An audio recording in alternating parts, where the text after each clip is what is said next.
Greetings, welcome back. Last video talked about science is dead. Science is dead. So we're going to take another look at this idea of science is dead.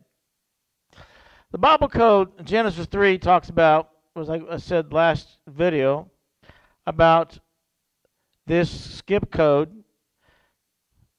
If you found between skip between 1 and 20.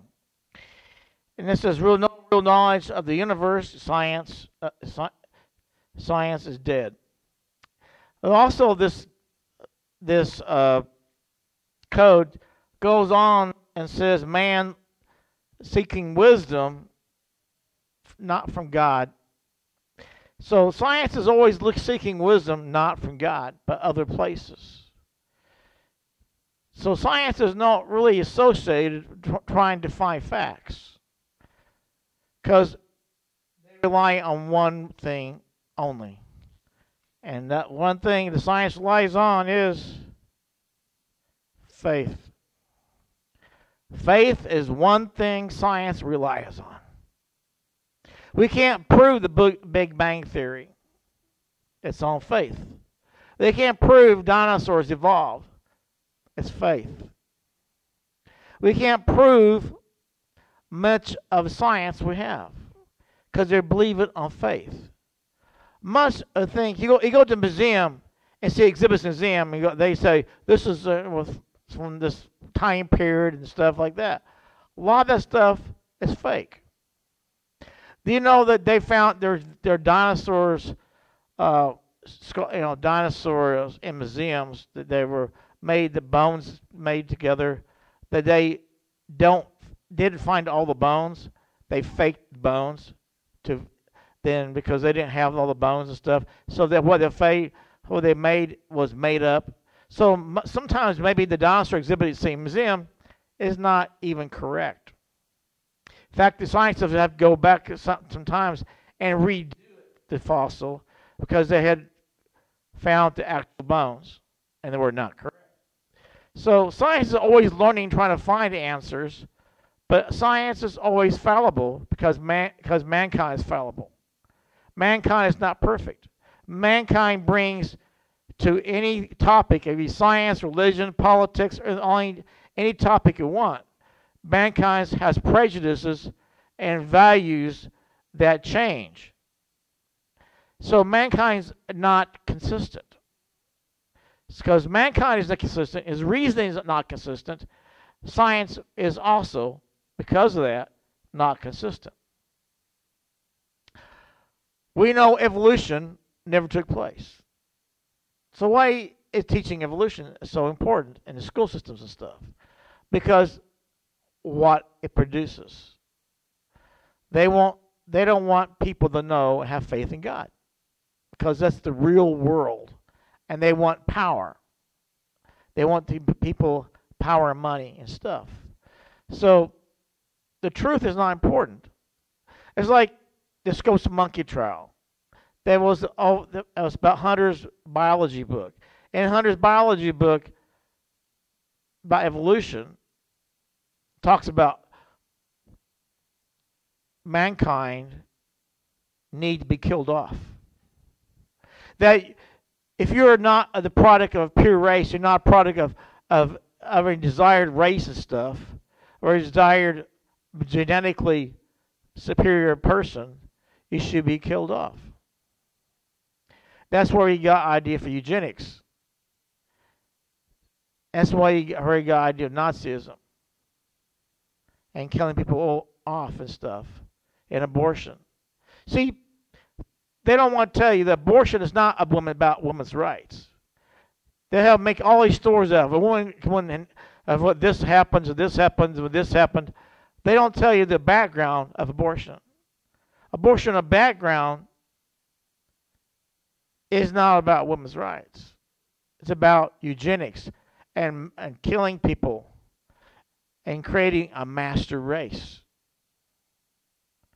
See, the problem is a lot of the people out there want to create mankind into God. They see mankind's destiny in the universe is become God. That's their belief. That's a lot of science fiction shows and like Star Trek and stuff.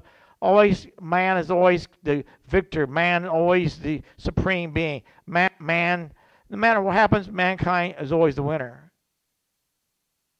because mankind's God. And like the movie 2001: Space Odyssey, the end of the movie, you got star children, mankind sending in the stars, mankind becoming powerful figure in space, a star child stuff. So mankind's always wants to become God. Because mankind's always wants to become God and make a master race and stuff.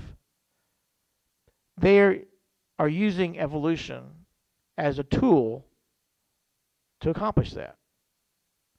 See, we know evolution is dead. We know science is dead. Because they refuse to look at the truth about science. For instance, we know, like I said in the last video, no, dinosaurs cannot be over 100,000 years.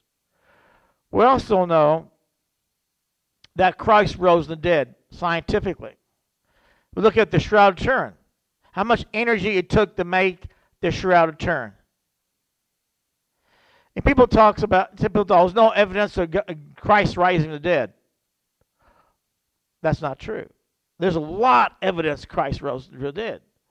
But people don't want to accept that evidence because it changes their life. It changes the world. It changes the dynamics of their life. Because if you were to understand the power of Christ's resurrection, then science is insignificant. You look at the universe, it's impossible to look at the universe and say God doesn't design that. It's too complex. It's too much out there. It's too much order. So science believes in the Big Bang and chaos. Chaos relies on faith. Because without faith, you can't. Science is definitely dead. Because the Big Bang theory creates chaos. How can you bring order out of chaos except by bringing order through creation? So God has to exist, or the universe wouldn't exist. It's illogical like so anything else. It's actually kind of stupid. Because if you go, it's like, for instance, if you go and want to learn how to repair a wristwatch, would you go to a plumbing school? No, you didn't. It wouldn't. So why, if you want to understand the universe, why go outside the Bible? Because God in the Bible tells us so much information. There's so much scientific information in the Bible, mankind is still discovering it. So if the Bible is that true and that reliable, and the Bible code is mind-blowing, then why put your faith anywhere else except God? So nothing matters in the universe except God. Because science is truly dead. But God is alive. God is alive. Science might be dead, but God is still alive. And God always will be alive. So, where is your faith? Is it faith in God? Is it mankind? Is it politics? The only thing matters is where is your faith in God? Because God is alive. God is alive. Jesus is alive. But science is dead. Because mankind has limited knowledge, and that limited knowledge is limited more by our own prejudices, our own desires, our own lust. So we have to understand there are limitations of mankind's knowledge. There always will be. So where is your faith in? You have to ask yourself that this week. So no matter what, always seek the Lord while he still might be found. Have a great week. God bless.